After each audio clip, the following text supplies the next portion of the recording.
Le surpoids, la sédentarité, le stress, la peur, le manque de sommeil, le manque de lien social, la dépression, la pollution, le manque de soleil. Tout ceci affaiblit notre système immunitaire et nous rend vulnérables au coronavirus. Alors, mangeons sainement, recherchons les situations joyeuses et agréables, passons des moments conviviaux en famille ou entre amis, ayons des activités sociales et culturelles, travaillons ensemble, dormons suffisamment, éteignons nos écrans, sortons de chez nous, allons respirer l'air pur des montagnes, des plages, des parcs, des forêts, profitons des bienfaits du soleil, pratiquons la relaxation, faisons du sport, occupons-nous de nos aînés tout en les protégeant. Le seul vaccin disponible, c'est notre immunité naturelle. Cultivons-la, préservons-la. Alors, parce qu'il faut le dire, qu'on se le tienne pour dit, parce que bien sûr, faut protéger de ceux qui ne comprennent pas ou des imbéciles qui veulent attaquer, bref, ou de ceux qui ne sont tout simplement pas d'accord, et c'est tout à votre honneur, que les propos tenus dans cette émission ne reflètent pas l'opinion de la télévision communautaire TVCGR ainsi que ses employés et son conseil d'administration. Est-ce que c'est clair? Bon, alors attachez vos ceintures, c'est parti!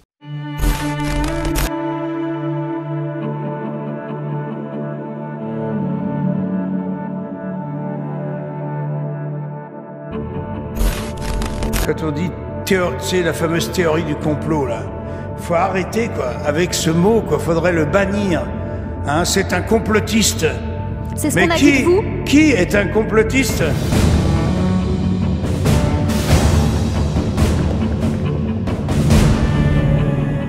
Schopenhauer, écoute bien, disait la vérité passe par 3 étapes. Allez d'abord railler, contredite, moquer, théorie du complot.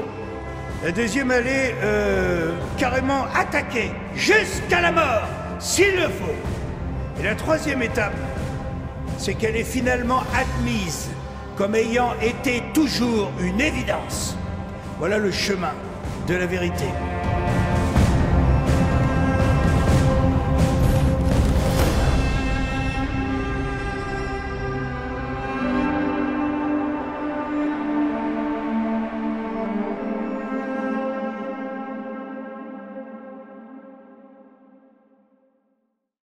Alors moi, c'est Jacques Bouchard.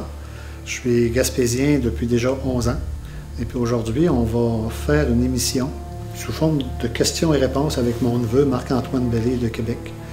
Et le sujet va être évidemment le jour du souvenir, les implications que le Canada a eues depuis aussi loin qu'on peut se rappeler, les implications internationales, j'entends. Donc on va parler de ça. On va parler évidemment un petit peu de la guerre des Boers, la guerre 14-18, la guerre 39-45 et évidemment des autres missions auxquelles le Canada a participé après la guerre 39-45. On va faire ça. On va tenter d'intéresser les gens le plus possible grâce à des aides visuelles, à des cartes, à des maquettes. Donc on va tenter de faire du mieux qu'on peut en fonction du peu de connaissances qu'on a et des moyens dont on dispose.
Ma première question, je voulais savoir d'où vient cette date-là du 11 novembre pour commémorer le jour du souvenir? C'est le 11 novembre à chaque année. Les gens savent ça, c'est bien évident. Là. Puis pourquoi spécifiquement le 11 novembre? C'est que la première guerre, qui était la guerre 14-18, la première guerre mondiale, l'armistice, c'est-à-dire le cessez-le-feu, a eu lieu le 11 novembre 1978. Puis pourquoi à 11 heures? Ben, c'était tout simplement que c'était la 11e heure du 11e jour du 11e mois. Alors c'est pour ça que tout le chiffre 11, c'est quasiment un chiffre magique pour l'armistice. Là. Alors le 11 novembre de chaque année, on commémore le cessez-le-feu ou l'armistice de la Première Guerre mondiale qui était la guerre 14-18. C'est de là que ça vient, la fameuse date du 11 novembre. Pourquoi c'est un coquelicot qui symbolise cette journée-là? C'est ça, un coquelicot, c'est une fleur. Hein? Le coquelicot, c'est une fleur qui pousse dans des champs en Europe. Entre autres, les champs de la région des Flandres. Les Flandres, c'est le nord de la France, près de la Hollande, puis de la Belgique, puis ces places-là. Et on avait un Canadien qui avait fait la guerre 14-18, là, qui était un militaire, qui était un médecin. Et puis lui, à l'époque, il était capitaine. Capitaine, c'est un grade là, dans l'armée, c'est un grade d'officier. Et lui, il avait composé un poème. D'ailleurs, je l'ai ici. Le commandant, le médecin en question s'appelait John McCrae. C'était un monsieur de l'Ontario. Et puis le médecin avait composé justement le poème qui s'appelle « Au champ d'honneur ». Tu sais, on l'a ici, là, le fameux poème « Au champ d'honneur ». Et après ça, vu qu'il est décédé, bien, en commémoration, puis lui, il avait pris le coquelicot pour dire bien, ça ressemble à du sang, c'est une fleur tachée par le sang. Nos soldats canadiens ont épandu leur sang dans la région des Flandres et tout ça. Et pour commémorer justement son souvenir, le Canada avait adopté à l'époque le coquelicot, et ça a été adopté par la suite par à peu près tous les autres pays. C'est de là que ça vient, le coquelicot. Au champ d'honneur, les coquelicots sont parsemés de lot en lot. Auprès des croix et dans l'espace, les alouettes devenues lasses mêlent leur chant au sifflement des obusiers. Nous sommes morts, nous qui songions la veille encore, à nos parents, à nos amis, c'est nous qui reposons ici, au champ d'honneur. À vos jeunes désabusés, à vous de porter l'oriflamme et de garder au fond de l'âme le goût de vivre en liberté. Acceptez le défi, sinon les coquelicots se faneront au champ d'honneur. Pendant la guerre de 14-18, est-ce que c'était la première fois que les Canadiens se combattaient hors du pays? On va faire un petit peu d'histoire. En 14-18, on était encore sous le dominion du Canada. Alors, on était une colonie encore en 1914.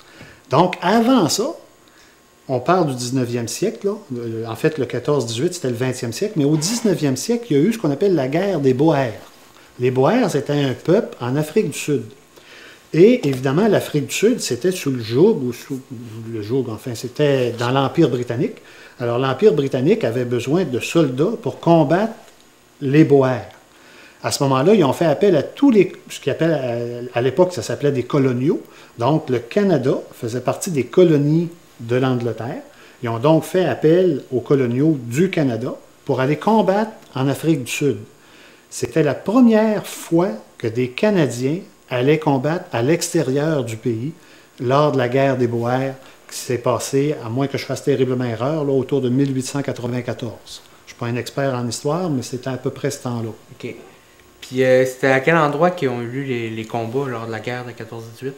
En 14-18, les combats ont eu lieu évidemment en mer, mais surtout en Europe, ce qu'on appelle l'Europe du Nord-Ouest. Le nord de la France, le sud de l'Allemagne, la Belgique. Alors c'était à ces endroits-là. Puis une autre place aussi qui est souvent oubliée, c'est que pour la toute première fois, il y avait une nouvelle arme qui était l'aviation. L'aviation commençait dans ces années-là. En 1914, les avions, d'abord, les généraux ne croyaient pas en l'aviation. Ils pensaient que c'était un jouet, que ça ne servait à rien. Puis les premières fois que les avions ont servi pendant la guerre 14-18, c'était pas à des types offensifs, c'était pas pour de l'armement ou quoi que ce soit du genre. C'était pour aller voir, faire de l'observation. Donc, au lieu de prendre des photos comme aujourd'hui avec des satellites, alors les pilotes partaient, puis ils faisaient de l'observation pour dire les canons sont à tel endroit, le déplacement des troupes se fait de telle manière. Ça servait à des fins d'observation. Mais ça n'a pas été long qu'ils se sont rendus compte que l'avion pouvait servir à d'autres choses. Tu sais, le génie humain, là, pour faire du mal, c'est terriblement bon.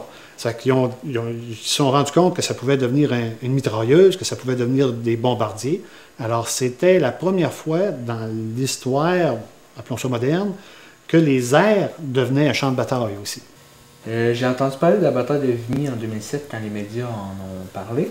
Puis je voulais savoir pourquoi le Canada est devenu une nation à ce moment-là, lors de cette bataille-là. Oui, c'est ça. Bien, comme je disais tantôt, la guerre des Boers puis la guerre 14-18, on était une colonie à l'époque. Donc, les Anglais nous regardaient de haut un peu. En tout cas, certains diront que ça n'a pas changé à plein, là.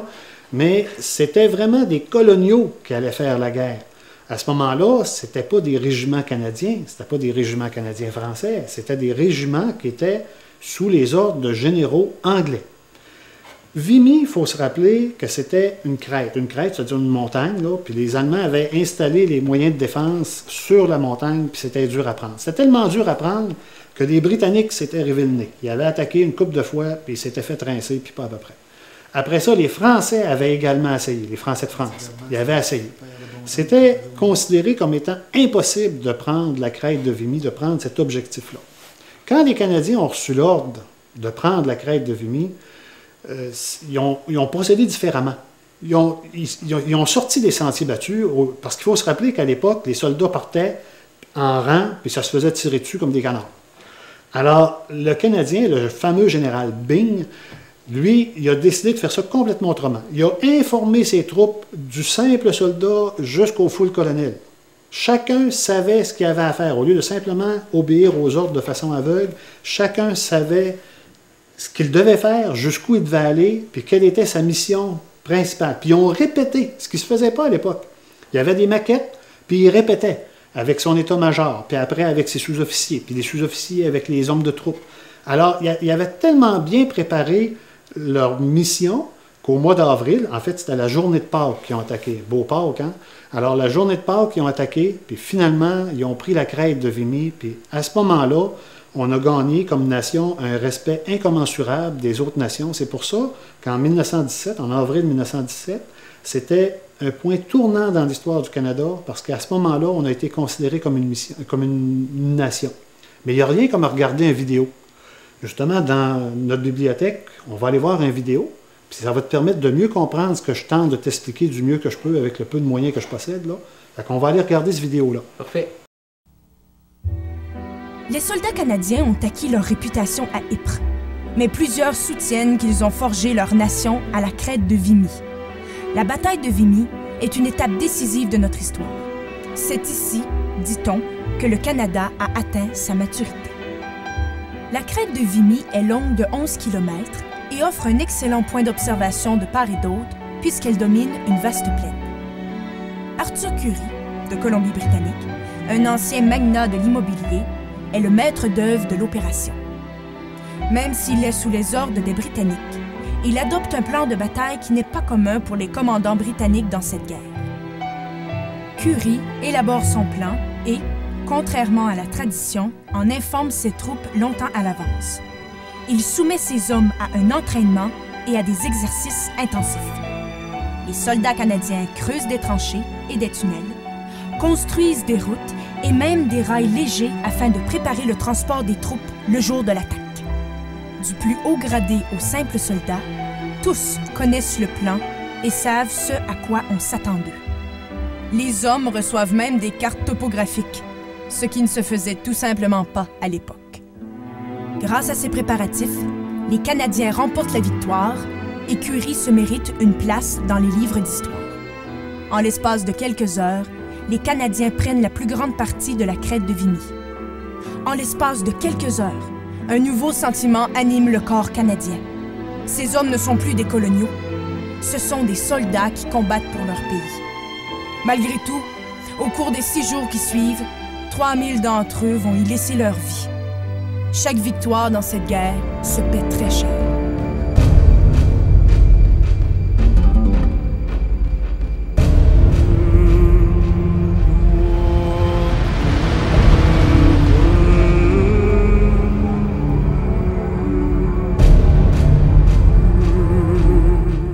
Ça te permet-tu de comprendre un petit peu mieux après avoir vu la vidéo? Oui. Tant mieux. Mais dans la vidéo, j'ai vu qu'il parlait un peu de ma prochaine question, mais c'était pas très clair. Donc, la crête de Vimy, pourquoi c'est un endroit qui était si stratégique que ça à attaquer? Oui. Tantôt, je disais que c'était une montagne. Une crête, c'est une montagne, un petit mont. Un peu comme le mont Didier, c'est une montagne, là, à peu près, je ne pourrais pas dire la hauteur de façon précise, mais disons une centaine de mètres, plus ou moins 300 pieds. À ce moment-là, il faut se rendre compte qu'on voit loin, parce que Vimy s'était situé dans une plaine, un peu comme le mont Saint-Hilaire dans le coin de Montréal, c'est une montagne qui sort d'une plaine. Les Allemands avaient donc pris cette crête-là, la crête de Vimy, pour se servir de poste d'observation, puis ainsi mieux analyser les déplacements des Alliés, de nos armées à nous autres. Donc, celui des deux camps qui possédait la crête de Vimy, à toute fin pratique, avait l'avantage du terrain. C'est pour ça que c'était si important de conquérir ce point-là, ce qu'on appelait la crête de Vimy. OK. Bon, je sais que la guerre de la Première Guerre mondiale, c'était 14-18, c'était une guerre de tranchées. Je voulais savoir, c'était quoi les conditions de vie dans ces tranchées-là? C'était abominable. C'était... Il n'y a pas de mots pour décrire ça. J'ai un livre ici, on va regarder ça tranquillement. C'est un livre qui s'intitule « Le tranché », puis il y a beaucoup de photos dans ça, qui explique le quotidien de la vie des soldats à l'époque. Juste pour te donner une idée, une tranchée, on sait que c'est un trou qui est creusé dans la terre. Bien, les fosses septiques, c'est creusé dans la terre aussi. Hein, puis ça ramasse l'eau. Donc, quand il mouillait, l'eau se ramassait là. C'est le point le plus bas. Donc, c'est clair que c'était, à toute fin pratique, toujours mouillé. Donc, quand c'est toujours mouillé, tu te promènes dans ça avec tes bottes, puis c'est clair que tu deviens les pieds tout mouillés. Puis on changeait pas, les soldats ne se changeaient pas de bottes puis de bas à tous les 10 minutes. Là. Tu vivais avec ça. C'est comme si c'était passé, il y avait des gens qui mouraient pendant la guerre. Donc, les cadavres restaient là. Les cadavres, ça attire la vermine, ça attire les poux. Donc, les soldats vivaient, mangeaient, dormaient avec les cadavres dans des places humides, même mouillées.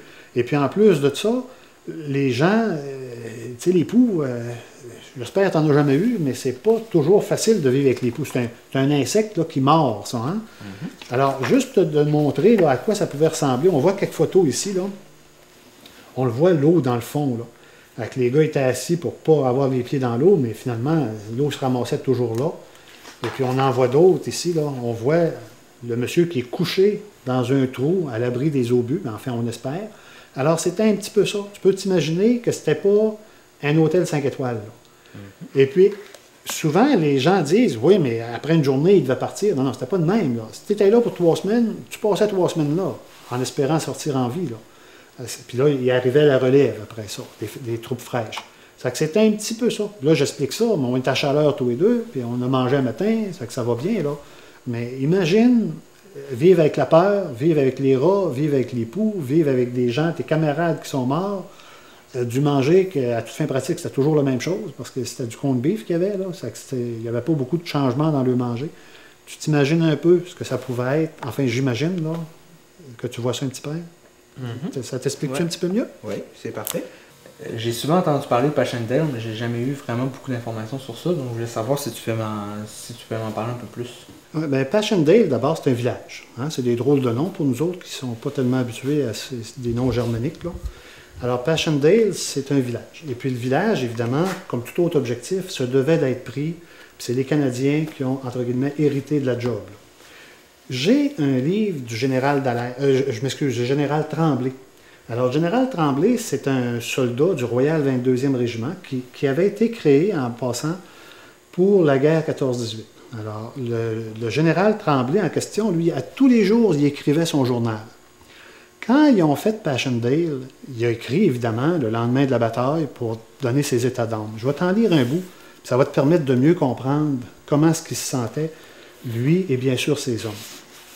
Alors, il mentionne dans ça, c'est le 11 novembre, parce que la bataille a fini le 10 novembre 1917. Donc, c'est 1 an avant l'armistice. Okay.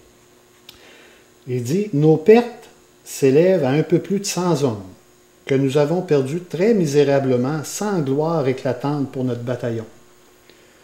Tout de même, nous avons fait notre devoir pleinement. Passchendaele restera pour les Canadiens un mauvais cauchemar, nous en garderons toujours un très mauvais souvenir. » Ça donne un peu l'idée de ce que ça pouvait être. Hein? Les fatigues physiques que nous avons endurées sont inouïes. Le bombardement que nous avons subi en différentes occasions, quoique puissant, n'a pas été aussi violent que celui de la Somme. Donc, imagine-toi que la bataille de la Somme, ils n'ont pas dû trouver ça facile non plus. Hein? Puis c'est là qu'on arrive. Là. Parmi les horreurs vues à Passchendaele, j'ai surtout gardé un mauvais souvenir du spectacle de ces nombreux morts, enfoncés à moitié dans la boue, qui nous regarde à travers les yeux vitrés. Donc, non seulement tu combats pour la vie, mais aussi pour la misère humaine. Ça donne une idée, Passchendaele, à quel point ça peut être horrible comme combat. Puis ça, c'est seulement ce qui est écrit. C'est pas ce qu'on peut vivre, évidemment, mais je ne sais pas si ça peut répondre à ta question là, par rapport à Passchendaele. Oui, ça n'a pas été un objectif facile à atteindre non plus. Et ça signifie quoi l'expression « les 100 jours du Canada » ? Oui, c'est les 100 jours du Canada. Je pensais bien que tu me poserais cette question-là. Les 100 jours du Canada, pendant la guerre 14-18 encore, c'est que les Canadiens avaient eu, depuis Vimy, une renommée ou une... Ils étaient reconnus pour être des pas faciles, des toughs. Donne-lui une job impossible, ils vont en faire, c'est des Canadiens. Et puis, les 100 derniers jours de la guerre 14-18, fallait faire un bon ménage. Je vais utiliser ce terme-là. Là. Alors, tous les jobs difficiles que les autres ne pouvaient pas faire, c'est le Canada qui les faisait. Ça fait que la fin de la guerre, les 100 derniers jours, c'est au-delà de 3 mois, là. Les 100 derniers jours, tous les objectifs jusqu'à Mons. Mons, c'était le village qui était l'objectif ultime, là. C'est les Canadiens qui ont eu mission de faire ces jobs sales-là. C'est que quand on parle des 100 jours du Canada, c'est 100 jours de misère, c'est 100 jours où les Canadiens n'ont arraché. Cependant, encore une fois, à chaque fois qu'ils passaient, la job était faite. Ce qu'il y avait à faire, là, la prise d'objectif était faite. OK. Pendant la guerre 14-18, il s'est passé des choses aussi au pays. Là. Je veux savoir qu'est-ce qui est arrivé avec les enfants et les immigrants qui vivaient au Canada. Oui, pendant la guerre 14-18, puis ça s'est répété pendant la guerre 39-45, là, la population, évidemment, se devait d'être impliquée, incluant les enfants. À titre d'exemple, je vais donner un exemple. Moi, ma mère, ta grand-mère, ce qu'elle faisait pendant la guerre, elle était tout petite. Elle est venue au monde en 1930. Pendant la guerre 39-45, elle avait de 9 à 15 ans, 14-15 ans. À l'école, il leur faisait tricoter des mitaines pour les soldats. Alors, ta grand-mère a tricoté des mitaines, puis des bas de laine, puis des mitaines en laine. Puis dans chacun de ces morceaux de linge-là, ils mettaient leur nom puis leur adresse, puis des fois, les soldats leur écrivaient pour les remercier d'avoir tricoté des belles mitaines chaudes, tu vois le genre à peu près, là. Mm-hmm. Alors, à l'occasion, c'est pas tous les soldats qui écrivaient, mais à l'occasion, les enfants recevaient des lettres des soldats pour les remercier du travail qu'ils avaient accompli. Ça, c'est un exemple que ma mère m'a raconté à l'époque. Alors, les enfants étaient mis à contribution. L'autre chose par rapport aux immigrants, c'est qu'il faut se rappeler que le Canada est en guerre contre les Allemands, contre l'Autriche, ce qu'on appelait la Prusse aussi à l'époque. Donc, les immigrants qui venaient de ces pays-là étaient considérés de prime abord comme des espions, comme des traîtres, comme des gens qui allaient prendre le parti de leur pays d'origine. Conséquemment, ces gens-là ont été enfermés. En 1939-1945, c'était les Japonais de la côte ouest qui avaient été enfermés. Alors, on peut juger ça avec les yeux d'aujourd'hui, pour dire que ça n'avait pas de bon sens, les droits de l'homme n'étaient pas respectés. Aujourd'hui, c'est facile de juger, mais il faut se replacer à l'époque. Donc, à cette époque-là, c'était considéré comme étant raisonnable et normal de faire ça aux immigrants. Je ne dis pas que c'était correct, mais encore là, il faut juger l'histoire avec les yeux de l'époque du temps. Donc, après la guerre de 14-18, il y a eu celle de 39-45. Je veux savoir si le Canada était impliqué dans cette guerre-là dès le début. La guerre 39-45, ça a commencé le 3 septembre 1939. L'Allemagne a envahi la Pologne le fameux 3 septembre. Ce jour-là, ils ont envahi la Pologne. Il y avait un traité, la Pologne avait un traité avec, entre autres, l'Angleterre. Il faut se rappeler que ce que je disais tantôt, là, on était encore des coloniaux à l'époque. Alors, dès le 7 septembre, l'Angleterre a déclaré la guerre à l'Allemagne. Conséquemment, le Canada avait comme pas le choix de déclarer la guerre. Donc, le 10 septembre, il y a eu une déclaration officielle au Parlement à Ottawa pour dire qu'on était en guerre avec l'Allemagne, qui était à l'époque le régime nazi. Donc, ça a pris seulement une semaine avant que le Canada entre en guerre en 1939. Ça n'a pas été long. Contrairement aux États-Unis, qui, eux, sont entrés en guerre en 1941. Tu as peut-être entendu parler de Pearl Harbor? Oui. Hein, la base à Hawaï qui avait été attaquée par les Japonais en surprise. Là. Ben, les Américains, eux autres, n'étaient pas en guerre encore. Pas avant 1941. Nous autres, dès 1939, une semaine après, c'est-à-dire le 10 septembre, la déclaration de guerre était prononcée. À toute fin pratique, on est quasiment entré en guerre immédiatement. J'ai entendu parler de Dieppe. Est-ce que tu pourrais m'en parler un peu plus? Oui, bien, Dieppe, encore une fois, Dieppe, c'est le nom d'un village. C'est un village en France, cette fois-là. Ça, c'était en 1942, en août 1942. Les Canadiens arrivaient en Angleterre depuis 1939 à peu près, 1940, là, puis ils n'avaient pas connu le feu encore. Donc, ils voulaient connaître l'action, ils voulaient aller combattre. Ça, c'est documenté, ces choses-là. Encore une fois, les Anglais ont dit, bien, on va essayer d'aller conquérir un port. L'objectif, c'était de prendre un port de mer pour pouvoir, une fois que le port est pris, emmener du matériel, emmener des hommes, puis à partir du port de mer, prendre le pays. Là. Donc, ils avaient sélectionné Dieppe. Ils n'avaient pas fait trop d'études. Là. Ils ont dit, on s'en va à Dieppe. Dieppe, ça a été un fiasco là, de A à Z. On avait, entre autres, un régiment, les Fusiliers du Mont-Royal. C'est un régiment canadien-français qui était commandé par le lieutenant-colonel Ménard. La très grande majorité de ces gens-là ont été perdus au combat. Quand on parle d'une perte au combat pour un soldat, c'est soit un soldat tué ou un soldat blessé. Alors, une perte au combat, on n'utilise pas le mot mort, puis on n'utilise pas le mot blessé. C'est une perte au combat. Alors, la très grande majorité de nos Canadiens français, puis c'était pas seulement des Canadiens français, là, mais il y avait entre autres le FMR, le Fusilier du Mont-Royal, qui ont pris part au combat, dont entre autres le colonel Ménard qui a été blessé. Juste une anecdote en passant, c'est que les soldats de son régiment voulaient absolument protéger le colonel Ménard qui était blessé, puis sérieusement, il ne pouvait plus marcher, puis en tout cas, ça n'allait pas bien ses affaires.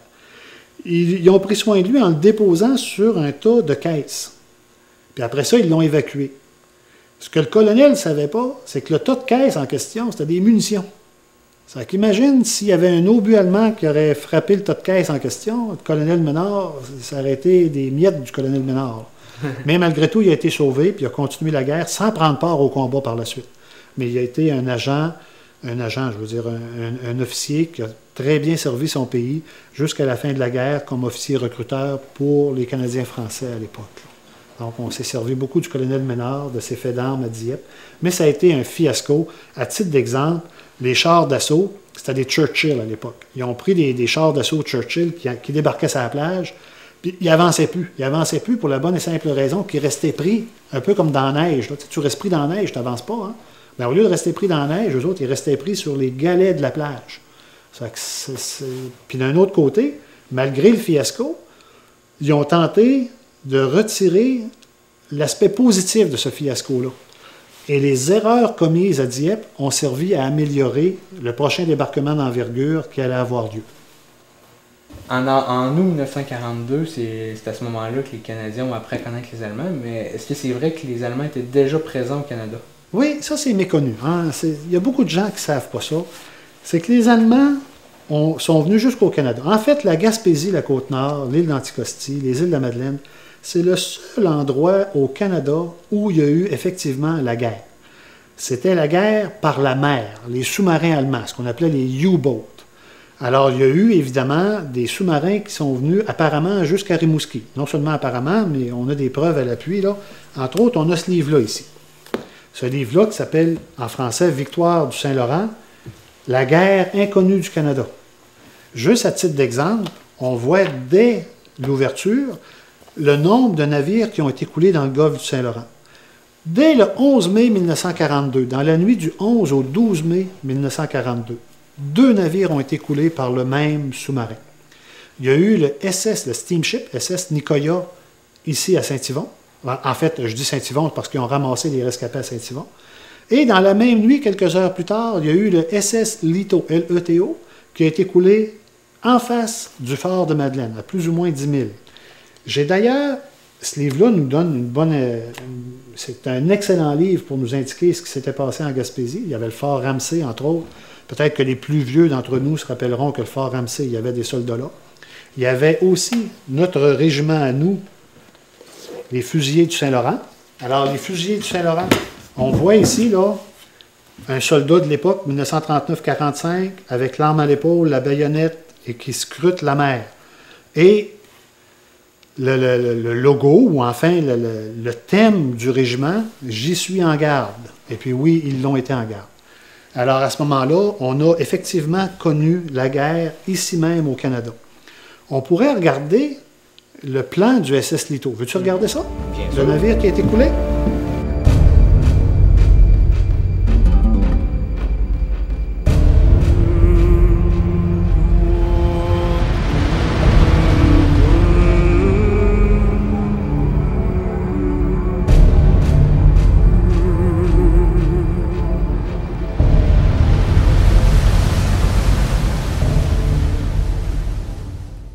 Alors, c'est ça le plan du navire qu'on parlait tout à l'heure, Marc-Antoine, là. Alors, on voit évidemment le nom du navire, le Lito. Puis SS, c'est pour steamship, là. C'est pas les SS nazis, là. C'est vraiment steamship. Okay. Ça, c'est un navire qui battait pavillon hollandais. Donc, c'était pas un navire canadien, là. C'était un navire hollandais. Oui, le bateau, il servait à quoi? C'était un bateau de transport, évidemment. Il transportait de la marchandise. Puis de la marchandise de guerre à l'époque, là, hein? Est-ce que c'est la longueur totale? Est-ce qu'il mesurait vraiment 145 mètres? Bien, vois-tu, on voit ici 145 mètres, puis là, on a les principales dimensions. Alors, c'est un bateau en pied, les pieds que nous autres, on connaît, les pieds anglais, là, les pieds de mon époque, là. Alors, on parle de 417 pieds de long. Alors, c'était quand même pas un petit navire, là. Tu sais, c'était vraiment majeur comme bateau. Puis, on peut voir aussi ici, c'était toutes les outils nécessaires pour embarquer le matériel. Okay. Alors, c'était les leviers, là, les grues. Alors, quand il arrivait dans un port où il n'y avait pas de grue, il faut se rappeler à l'époque aussi que c'est comme ça que ça fonctionnait. Donc, à ce moment-là, il pouvait charger et décharger le navire sans aide du port. C'était un peu ça qu'il y avait à l'époque. Tu voudrais-tu savoir ce qu'il y avait dedans? Bien sûr. Alors, le SS Lito, lui, a été coulé, comme je disais tantôt, en face du fort de Madeleine à plus ou moins 10 000. Il y a des gens, autour des années 94-95, si je ne fais pas erreur, qui ont eu l'occasion de plonger pour aller voir ce qu'il y avait dans ce bateau-là. Et, entre autres choses, ce qui m'a été dit, puis c'est des gens quand même sérieux qui m'ont mentionné ça, c'est qu'il y avait, entre autres choses, là, des chars d'assaut, il y avait des avions qui avaient été construits au Canada, puis qui s'en allaient en Angleterre. On voit que c'était utile, la voie maritime, là. Puis malheureusement, comme je disais, ce bateau-là a été coulé le 11 mai 1942. Il n'y a pas eu de décès. Il n'y a personne qui est décédé dans ce bateau-là. Tout l'équipage a survécu, ils ont été sauvés, et puis plus tard, ils se sont ramassés à Montréal, puis ont raconté leur histoire. Puis le capitaine du navire, dont j'oublie le nom, a reçu une médaille justement pour avoir permis de sauver tout son personnel et tout ça. Puis c'était tous des civils, hein? C'était un navire civil. Ça. Les gens qu'on appelle la marine marchande, c'est des gens qui ont été malheureusement pas reconnus à leur juste valeur. Mais c'était des excellents marins qui ont subi des pressions énormes pour emmener des hommes et du matériel jusqu'en Angleterre. Alors malheureusement, ils n'ont pas été autant reconnus qu'ils auraient dû l'être, mais ça s'est repris avec les années, là. Fait que c'était ça. On peut passer à d'autres choses peut-être, mon champion? Bien sûr. Je voulais savoir pourquoi les Allemands ils étaient dans le Saint-Laurent? Ils étaient au Canada? Les Allemands étaient au Canada parce qu'évidemment, à l'époque, on parle de 1942. 1942, l'Allemagne contrôlait à peu près toute l'Europe, sinon les pays neutres, comme la Suisse, le Portugal et l'Espagne, ça c'était des pays neutres. Fait que il n'y avait pas d'affaire là. Mais mis à part ces pays neutres-là et l'Angleterre, les Allemands étaient à peu près partout. Ils attaquaient sur le front est, c'est-à-dire la Russie, l'Italie, bien sûr, c'était des alliés, la Grèce, ils étaient à peu près partout. Et l'Allemagne, en 1942, à toute fin pratique, ils s'en allaient gagner, là. Donc, la façon pour les Alliés de combattre les Allemands, c'était d'emmener à peu près tout ce qu'ils pouvaient emmener sur l'Angleterre, qui est une île. L'Angleterre était encore libre, n'était pas prise par les Allemands. Donc, vu qu'il y a des convois qui partaient du Canada pour se rendre en Angleterre, l'idée de Dönitz, c'était le général responsable de la marine allemande, c'était d'attaquer à la base les navires qui devaient se rendre en Angleterre. On a vu tantôt que le navire qu'on regardait, le SS Lito, il y avait de l'armement dedans, des chars d'assaut, des avions. Donc, s'ils ont coulé ce navire-là, c'est autant d'équipements qui ne se rendaient pas en Angleterre. C'était pour ça que les Allemands venaient ici. Puis ils ont même débarqué des gens, ils ont installé une station météorologique sur la côte nord, dans le coin du Labrador. Alors ça a été retrouvé récemment, il y a peut-être une dizaine d'années de ça que ça a été retrouvé. Donc ils venaient ici, justement, pour attaquer à la base les convois de ravitaillement. C'était quoi les moyens de défense qui étaient utilisés en Gaspésie? OK, les moyens de défense qu'il y avait, évidemment, il y avait des moyens de défense maritimes et aériens. On a un excellent livre qui raconte la vie de Maurice Taillefer. Maurice Taillefer, c'était un pilote, justement un pilote de chasse à l'époque. On voit, dès le départ, le genre d'avion qu'il a eu l'occasion de piloter. Ça, évidemment, c'était des avions écoles, là. Mais surtout le Curtis Kitty Hawk, qui, lui, a servi à Montjoly. Montjoly, c'est un aéroport aujourd'hui, mais c'est un aéroport qui a été installé pendant la guerre. Donc, les escadrilles, l'escadrille 130, si je ne fais pas erreur, l'escadrille en question survolait le Saint-Laurent, puis quand il y avait un sous-marin qui voyait ou qui avait été spoté, bien, leur travail consistait justement à bombarder, faire le nécessaire pour neutraliser le sous-marin. Ça, c'était un des moyens de défense. Il y avait aussi, un petit peu, je vais essayer de retrouver ça, là. Tiens, c'était le genre de tour qui existait. Quand on s'en va à Québec et qu'on arrive dans le coin de Sainte-Flavie, un petit peu avant Sainte-Flavie, puis encore un autre après Sainte-Flavie, on voit encore de ces tours d'observation-là, des tours à 4 étages, et le plafond, le toit, servait d'observation. Donc les gens, c'était construit sur le bord du fleuve, les gens, ce qu'on appelait les guetteurs, les guetteurs, alors les guetteurs montaient sur ça, puis avec des jumelles, ils regardaient s'ils ne voyaient pas de sous-marin ou de périscope, et à ce moment-là, contactaient l'escadrille de Montjoli pour pouvoir attaquer. Il y avait aussi, ici même à Gaspé, le fort Ramsay, c'est bien évident. Il y avait une base avec des avions, le fort Ramsay, puis il y avait des canons, fort Péninsule, par exemple, puis fort Ramsay. On voit encore au parc Forillon des canons qui servaient à attaquer les navires qui pouvaient pénétrer dans la baie de Gaspé. Il y avait même un filet sous-marin. Donc, il y avait une bonne installation. Puis la marine canadienne, qui est partie de pratiquement rien en 1939, a quand même très bien travaillé, puis ils ont eu des très hauts faits d'armes, là, malgré le peu de moyens qu'ils disposaient, là, comparé aux Allemands. Alors, c'était le genre de moyens de défense qui existait, qui avait été mis en place à l'époque. Puis, bien sûr, le fusilier du Saint-Laurent, qu'on a parlé un petit peu tantôt, là. Alors, les fusiliers du Saint-Laurent étaient tout le long de la côte. Il y avait tout près de 700 hommes à l'époque dans les fusiliers du Saint-Laurent. Comme ici, à l'époque, il y avait une station à Grande-Vallée. D'ailleurs, on pourrait regarder une vidéo de ce qui se passait à Grande-Vallée et aussi à Gros-Monde. On a 2 vidéos qui vont t'expliquer un petit peu mieux ce qui se faisait à l'époque, là. Veux-tu qu'on aille voir ça? Bien sûr. Allons-y. Qui compte plusieurs vétérans est faite par Monsieur le député, le colonel Dupuis et le commandant du régiment.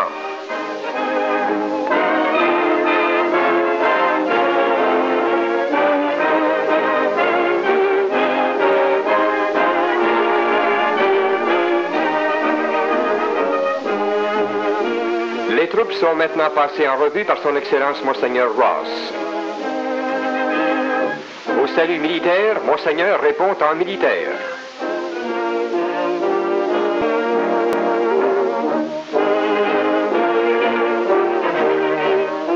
La fanfare du 22e, dirigée par Edwin Bélanger, fait les frais de la musique pendant ces fêtes. Le représentant du gouvernement provincial dévoile une plaque commémorative. Les pierres qui servirent à édifier ce monument furent recueillies sur les rives du Saint-Laurent. Le régiment de réserve des fusiliers du Saint-Laurent, commandé par le lieutenant-colonel Pinault, passe aux exercices stratégiques.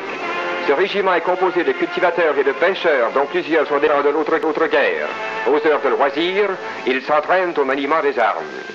Des saboteurs ont au fait de mettre pied à terre et de détruire tous les services publics.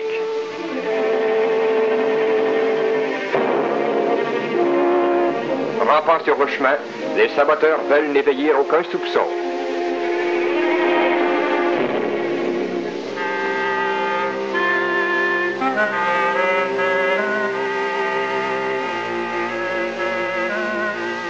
Malheureusement pour eux, un éclaireur dépiste l'ennemi et sonne l'alerte par tout le village. Les paysans font appel à tous leurs services de défense locale et s'organisent à défendre la place jusqu'à l'arrivée des soldats réservistes. Ceux-ci ne se font pas attendre.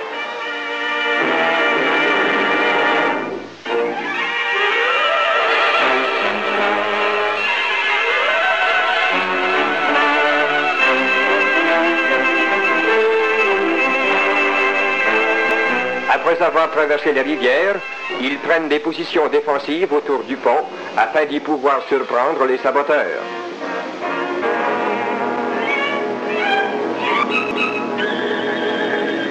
Enfin, l'attaque.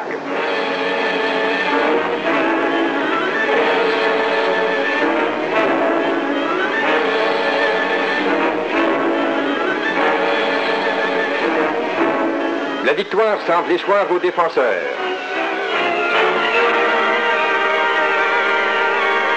Il y aura beaucoup de morts et plusieurs prisonniers.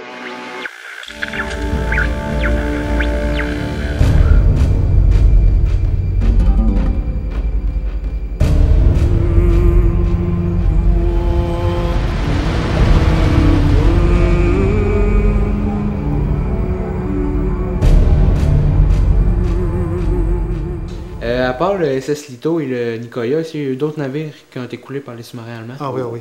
Il y en a eu un méchant dégât. Il y a eu, entre autres, le Caribou.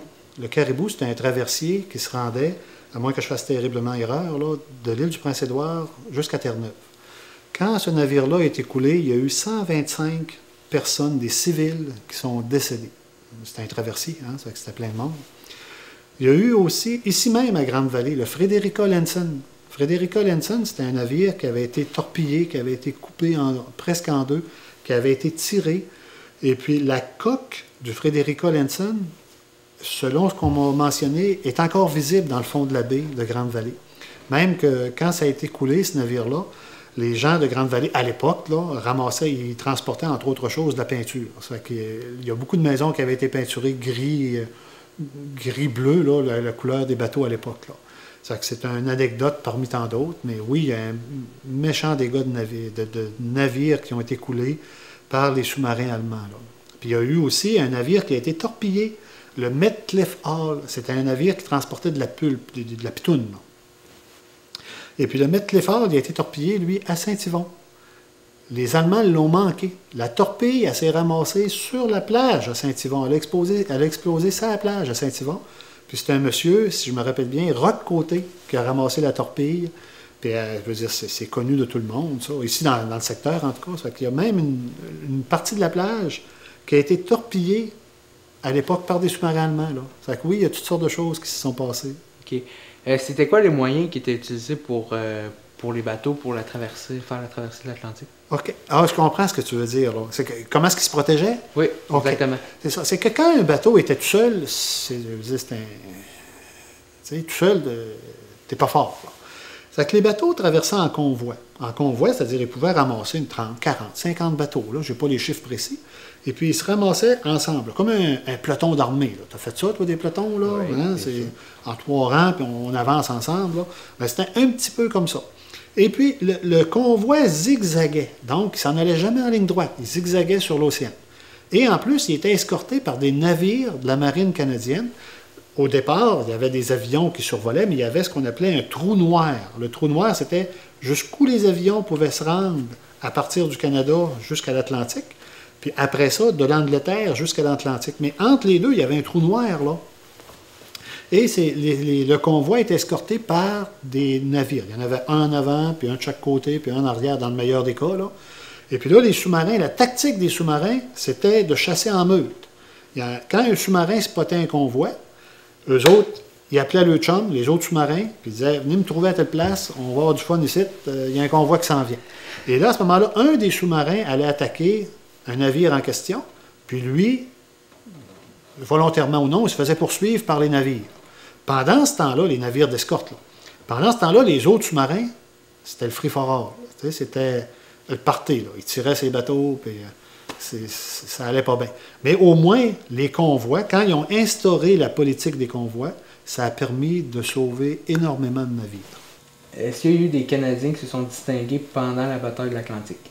Oui. Il y a beaucoup de Canadiens. Les marines marchandes, comme je te disais tantôt, c'était composé de civils qui étaient évidemment des marins extraordinaires, parce que l'Atlantique Nord, en plein hiver, c'est probablement un des océans les plus difficiles à traverser. Mais il y a surtout un dénommé Stanislas Dery. Stanislas Dery, c'était un avocat. Dans le civil, c'était un avocat, ce monsieur-là. Quand la guerre a déclaré, c'était un avocat, mais qui était natif du bas du fleuve. Alors pour lui, le fleuve, ça a toujours été une attirance, puis il y avait un bateau, il y avait un voilier, quand il était jeune, là. Ça fait qu'il a joint la marine. Mais la marine de guerre. Il était un marin de la marine de guerre. Et puis, une de ses missions, c'était justement d'escorter un convoi et de chasser un sous-marin. Ils ont réussi à torpiller le sous-marin, à couler le sous-marin. Les Allemands, les marins allemands, eux, sont sortis du sous-marin pour pouvoir survivre avec les canaux de sauvetage et tout ce qui s'ensuit. L'ordre de Stanislas Dery était de ne pas ramasser les victimes, mais de retourner au convoi le plus tôt possible.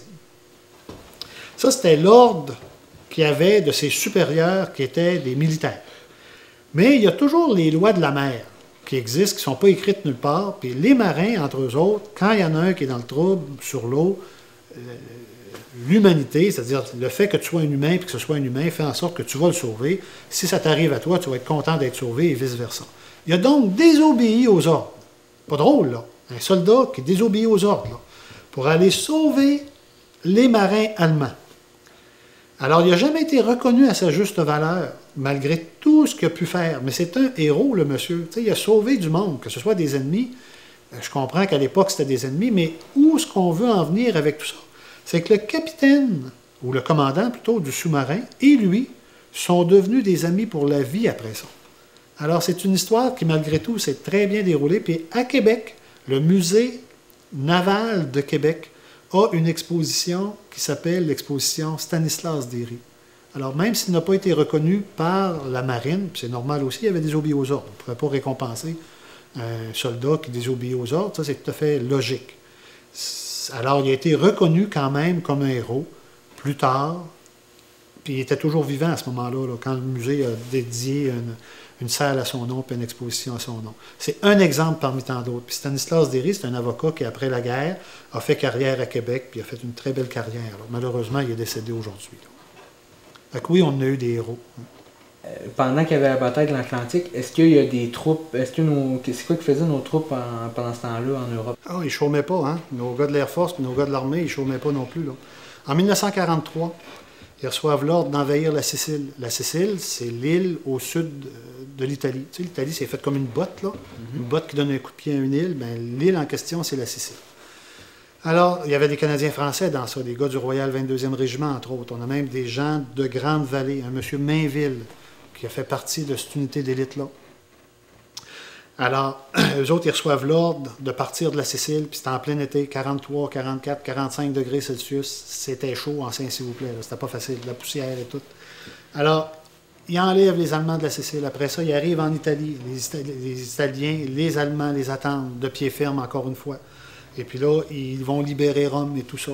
Alors, la campagne d'Italie, ça a été une campagne ardue, difficile. Ça, c'était en 43, là. Après ça, en 44, fameux 6 juin 44, débarquement de Normandie. Débarquement de Normandie.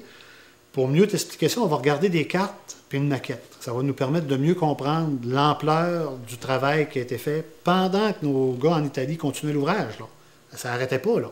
C'est que souvent, les gens qui ont fait la campagne d'Italie sont comme oubliés, malheureusement, par le fait que l'ampleur du débarquement de Normandie a fait en sorte que la campagne d'Italie a été comme le deuxième violon, mais ces gens-là ont été d'une extrême importance. Donc, on va aller voir les cartes pour le débarquement de Normandie. Alors, comme je te disais tout à l'heure, Marc-Antoine, on a des cartes devant nous. On va commencer par celle-là ici. Alors ça nous donne une vue d'ensemble. L'Angleterre qui est là, la France qui est ici, évidemment, avec toute la côte, l'Allemagne, bien sûr. Alors, ce qui s'était passé, le 6 juin 1944, ils partent de l'île qui est ici, qu'on appelle l'île Wright. Ben, certains ont parti de l'île Wright, là, entre autres le régiment de la Chaudière. Alors, ils partent de l'île Wright, puis ils s'en vont en Normandie. Ils traversent donc la Manche.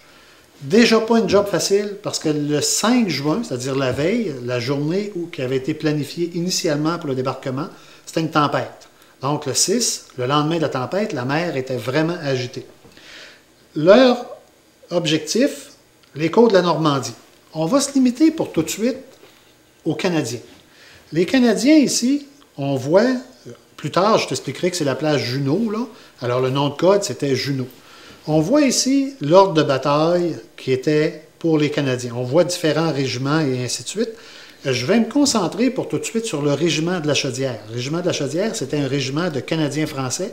Et parmi ces braves-là, on avait entre autres un monsieur Émilien Dufresne, qui est de Cloridum, en fait de Pointe-à-la-Frégate, qui faisait partie, cette journée-là, du débarquement. On a eu aussi, de ce que je sache, un monsieur Firmin Côté, qui a fait partie du débarquement, un monsieur de Petite-Vallée, un monsieur Mainville de Grande-Vallée, qui ont fait le débarquement. Donc, on a des braves du secteur ici qui ont participé à cette journée-là. En débarquant, entre autres à Bernières-sur-Mer, leur objectif, c'était d'aller prendre ce qu'on appelait l'aéroport de Carpiquet. Bien sûr, je t'expliquerai ça dans une autre carte dans quelques minutes. Et toute la plage ici, là, qu'on voit là, si tu veux, à partir de là, est-ce que tu comprends ces deux cartes-là pour tout de suite? Oui. On va passer à une autre carte. Alors, on se rappelle tantôt sur la première carte que je te montrais, l'ensemble de la plage. Ça, cette plage-là, ça avait environ 40 km de front. 40 km, là, c'est Saint-Yvon jusqu'à Madeleine. C'est long. Il y a du monde qui ont débarqué là. Du monde, des aviateurs, des marins, des soldats de l'armée de terre. Et il y avait 5 plages différentes. Il y avait la plage Sword. Sword, c'était des Britanniques qui étaient là. Il y avait la plage Juno. Juno, c'était nos Canadiens qui étaient en charge de cette plage-là. Quand on dit nos Canadiens, il faut s'entendre. Il y avait des Français de l'armée libre aussi, des Polonais. Alors, il y avait d'autres nations que simplement celles que je te nomme là. Il y avait la plage Gold. Gold, encore une fois, c'était des Britanniques. Donc, nous, les Canadiens, à Juno, on était entre la Gold et la Sword. On était entourés de Britanniques, des alliés, des amis. Après ça, il y a les Américains qui avaient Omaha. Omaha, ça a été sans doute la pire des plages. On appelait ça Omaha the Bloody, Omaha la sanglante. Les Américains y ont goûté en s'il vous plaît, là, parce que c'était un... Tu sais l'histoire du soldat Ryan, là? Mm-hmm. C'est la fameuse plage Omaha, c'est l'histoire du soldat Ryan. Et il y avait Utah, Utah Beach, la plage Utah. Donc, nous ici, pour les Canadiens à Juno, la mission pour le premier jour, c'était de se rendre à l'aéroport de Carpiquet. Si on prenait l'aéroport le premier jour, c'était gros dur, les avions pouvaient, après ça, atterrir et appuyer les forces terrestres. Malheureusement, ça ne s'est pas déroulé tout à fait comme ils pensaient. Les Canadiens ont réussi à prendre la tête de pont le premier jour, c'est-à-dire à débarquer sur la plage et maintenir la plage, mais ça a pris au-delà d'une semaine à prendre l'aéroport. Alors, ça n'a pas été un échec, mais les Allemands, c'est clair qu'ils ne voulaient pas donner leur place. C'est évident. Et aussi, l'histoire nous apprend que quand on dit les Allemands, c'est plutôt l'armée allemande. Parce que dans l'armée allemande, il y avait... Évidemment, il faut se rappeler que la France était occupée, puis il y avait des Français aussi dans l'armée allemande. Ça, c'est très peu dit, mais c'est quand même une réalité avec laquelle il faut composer. Alors, ça fait partie de tout ça. Et bien sûr, après ça, plus tard, on va avancer jusqu'en Hollande et tout ça, mais le 6 juin 1944, ça a été le débarquement. Une chose que je voudrais te mentionner aussi, à Romanche. À Romanche, qui est juste ici, on voit un emplacement ici qui était... Tantôt, je te parlais de Dieppe. L'idée, c'était d'aller prendre un port de mer et d'occuper le port de mer pour pouvoir débarquer du matériel et des hommes par la suite. Mm-hmm.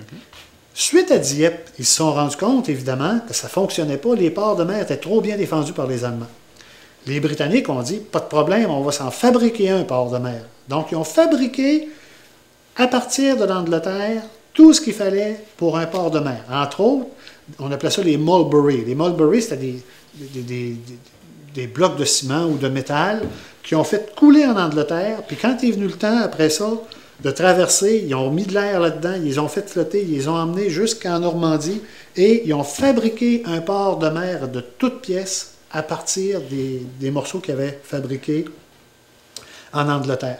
Ils avaient même fait couler des navires ici pour servir de brise-lames.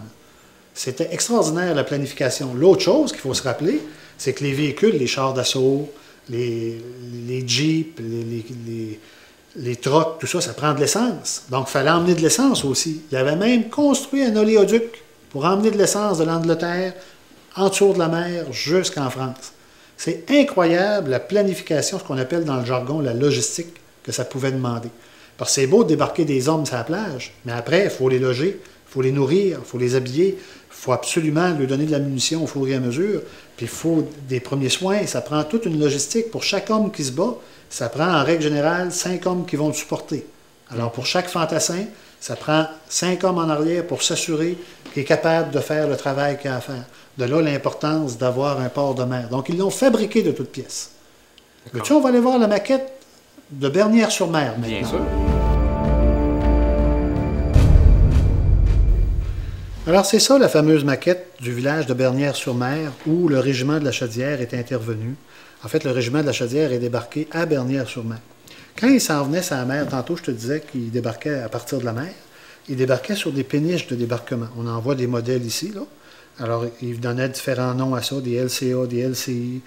LCI, c'était Landing Craft Infantry, puis LCA, c'était Landing Craft Artillery. Tu sais, il donnait des noms à toutes ces maquettes-là, ces péniches-là, mais au bout du compte, c'était pour débarquer soit des hommes ou du matériel. Pour se diriger, parce que ça prenait, tu sais, quand on a une boussole, on regarde et on se dirige sur quelque chose. Pour se diriger, ils se fiaient sur le clocher de l'église de Bernières-sur-Mer. C'était leur point pour dire c'est là qu'on s'en va, tu sais, pour être certain qu'ils ne se trompent pas de village, là. Parce que la côte normande, les villages sont très près. C'est pas comme ici en Gaspésie où ce qui est important entre chaque village, là-bas, c'est vraiment collé. Ça, cette maison-là, c'est quoi? Ah, ben ça, c'est la fameuse maison des Canadiens. C'est la première maison que les Canadiens ont libérée. Et quand on se rend là, de nos jours, ben ça s'appelle la maison des Canadiens. Ils l'ont toute rénovée, là. Okay. Alors, quand nos Canadiens débarquaient, nos soldats débarquaient, on voit qu'ils débarquaient dans l'eau. Hein? Il fallait qu'ils débarquent dans l'eau. La péniche ne pouvait pas aller jusque sous le sable. La raison qu'ils ne pouvaient pas se rendre jusque sous le sable, c'est qu'il y avait plein d'obstacles qui étaient minés. Alors, ces obstacles-là, il y avait des mines dessus. Puis il y a des péniches qui ont sauté, évidemment, du fait que c'était miné.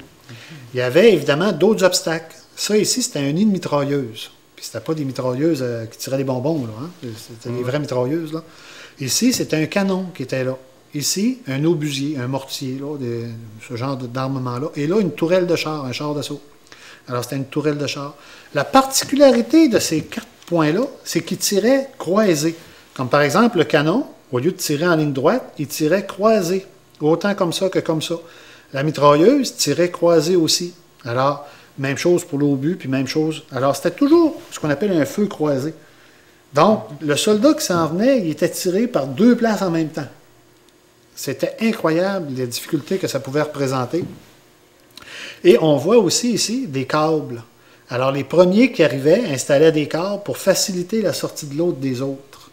Parce que dans ça, malheureusement, on a un paquet de soldats. Parce que quand tu débarques, tu n'es pas en costume de bain. Hein? Tu as tout ton stock sur les épaules, ta carabine, ton armement et tout ça. Ça fait en sorte que tu ne flottes pas, là. C'est que si tu sors et tu as de l'eau par-dessus la tête, c'est bien de valeur, mais les chances sont que tu vas y rester. Alors, on a quelques Canadiens qui sont malheureusement décédés noyés lors du débarquement.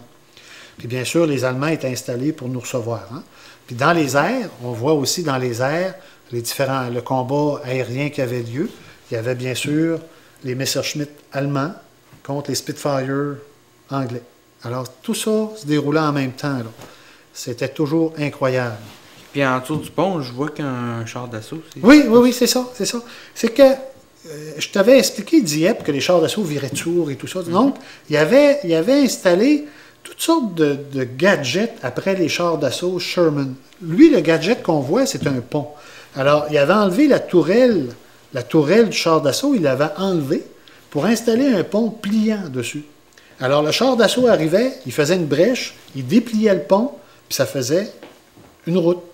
Il y avait d'autres chars d'assaut qui avaient un gros rouleau devant eux autres, un rouleau de tapis. Et puis, le rouleau se déroulait au fur et à mesure qu'il avançait, puis ça faisait une route temporaire. Ça les évitait de rouler sur le gravier. Toutes sortes de choses comme ça. Il y avait même, ils appelaient ça des crocodiles. Il y avait un char d'assaut avec un trailer. Puis dans le trailer, il y avait de l'huile. Le canon, au lieu de cracher des obus, il crachait du feu. C'était un lance-flamme. C'était incroyable tout ce qu'ils avaient pensé pour améliorer leurs chances de débarquement. Puis on peut voir aussi le long du mur ici.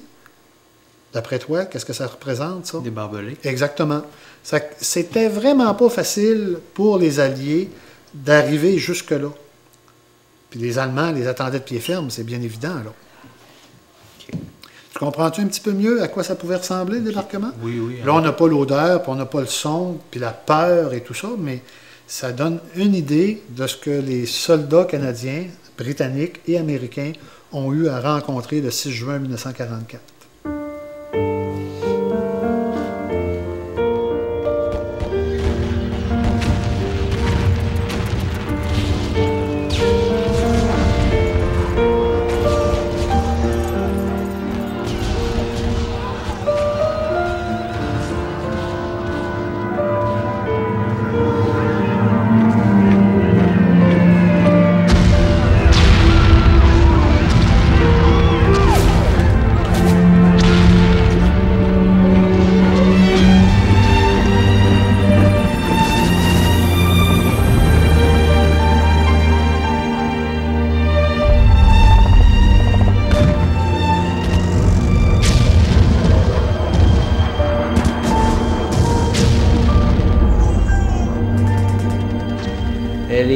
pendant le débarquement, les Canadiens, est-ce qu'il y avait des chars d'assaut avec eux?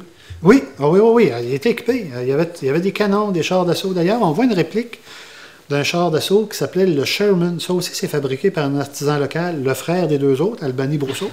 Alors, Albany nous avait fabriqué ça au début des années 2000, et puis ça représente justement le Sherman que les Canadiens utilisaient. C'est un char britannique, évidemment, là. Et puis, il faut se rendre à l'évidence, c'est que ce char-là était efficace, mais pas au-delà des espérances. Surtout quand il arrivait contre le char d'assaut, ce qu'on appelait le Tiger allemand, là.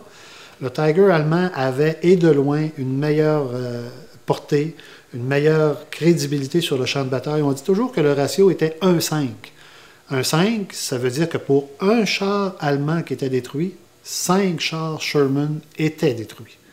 Donc, ça en prenait 5 pour battre un Sherman. C'était le ratio. Il y a beaucoup de gens de ces régiments-là qui, justement, servaient de canards. Hein.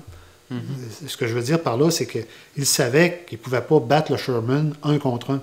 C'est-à-dire qu'ils s'en allaient, puis ils savaient aussi que parmi ceux, supposons les 6, 7 ou 10 chars qui étaient là, qui en reviendraient peut-être juste un ou deux, là, ils le savaient. Mais c'est la loi de la guerre, malheureusement. Okay. Alors, même si notre équipement n'était pas aussi bon que celui des Allemands par rapport aux chars d'assaut, le nombre de chars d'assaut qu'on avait était nettement supérieur à celui des Allemands. C'est ce qui nous a permis, entre autres choses, d'avoir un avantage, l'avantage du nombre. Est-ce que le régiment il existe encore aujourd'hui? Oui, c'est sûr qu'il a changé de nom, le régiment, mais ça existe encore sous le nom du 12e régiment blindé. Alors, on a une plaque ici qui nous avait été offerte, c'est-à-dire par le major Huet. Major Huet, c'est un monsieur de Cloridome, natif de Cloridome, qui fait partie de ce régiment-là. On a d'ailleurs le caporal Stéphane Simoni qui fait partie de ce régiment-là. Et au cours de l'année, on a perdu malheureusement Karine Blais de Capcha, qui faisait partie du fameux régiment du 12e RBC.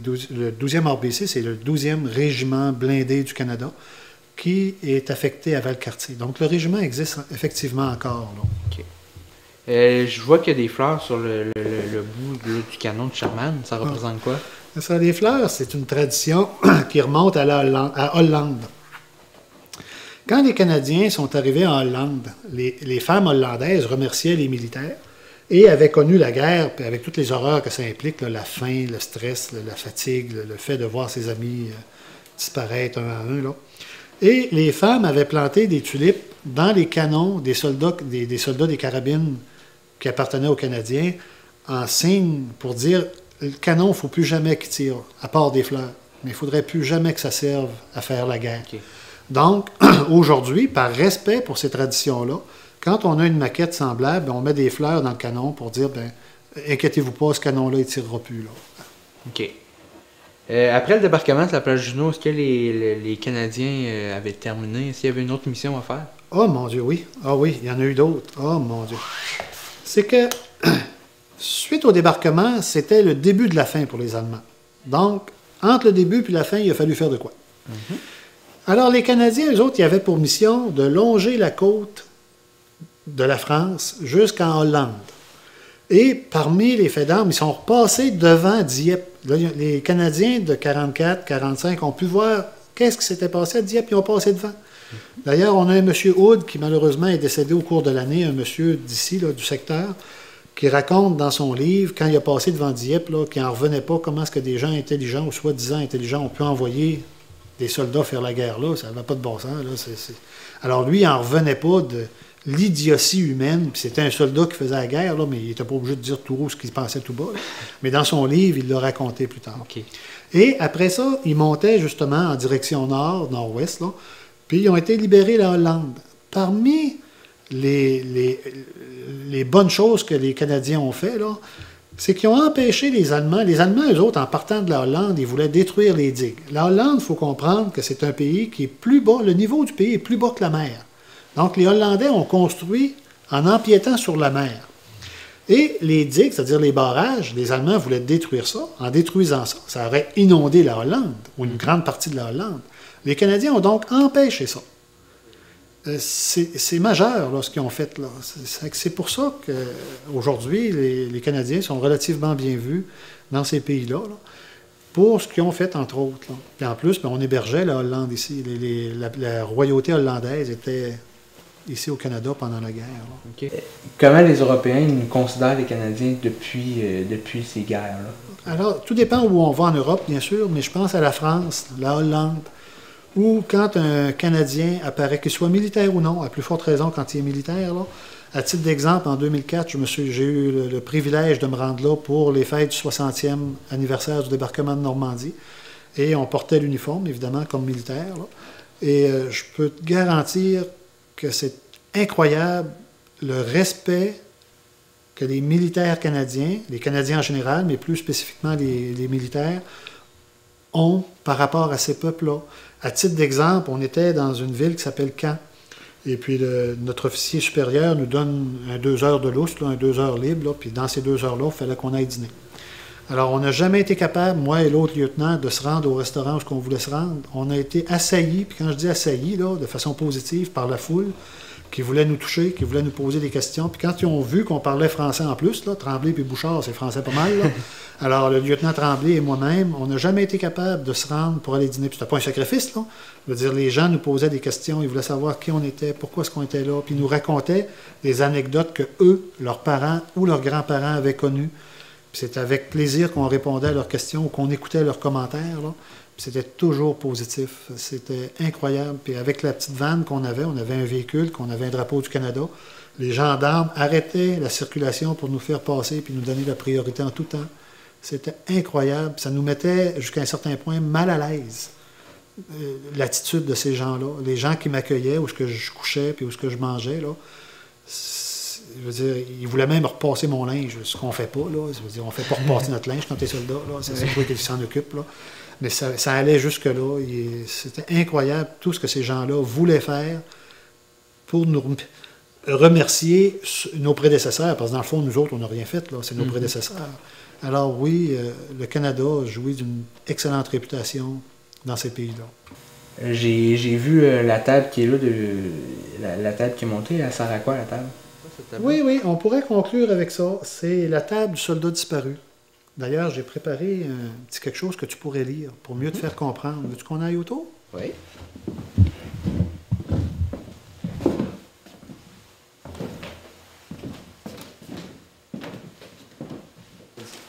Alors, c'est ça, Marc-Antoine. Comme je te disais, là, avant de conclure, on pourrait terminer avec la table du soldat disparu. Et puis, comme je te disais aussi tout à l'heure, pour t'aider à mieux comprendre, on a préparé un texte. Si tu le lisais à haute voix, mais ça va permettre aussi aux gens qui écoutent la télévision de mieux comprendre les différents aspects des éléments qui sont sur la table. Là. Parfait. Il s'est écrit que cette table-là en couvert est simple. Elle représente la fragilité de nos camarades face à l'oppression. Ensuite, la nappe qui est blanche, elle symbolise la pureté de leurs intentions à répondre à l'appel aux armes de leur nation.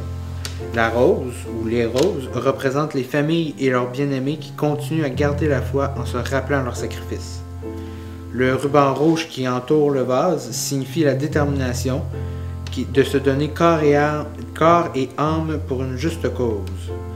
Il est supposé avoir un citron dans l'assiette, dans la petite assiette. Cette tranche de citron-là rappelle l'amertume de leur bataille. Le ciel, c'est un élément qui symbolise les larmes des familles laissées dans le deuil. Le verre est à l'envers, ils ne peuvent pas festoyer avec nous. La chaise est vide, ils sont absents.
quand on dit c'est la fameuse théorie du complot, là. Faut arrêter, quoi. Avec ce mot, quoi. Faudrait le bannir. Hein, c'est un complotiste. C'est ce qu'on a dit de vous ? Qui est un complotiste ?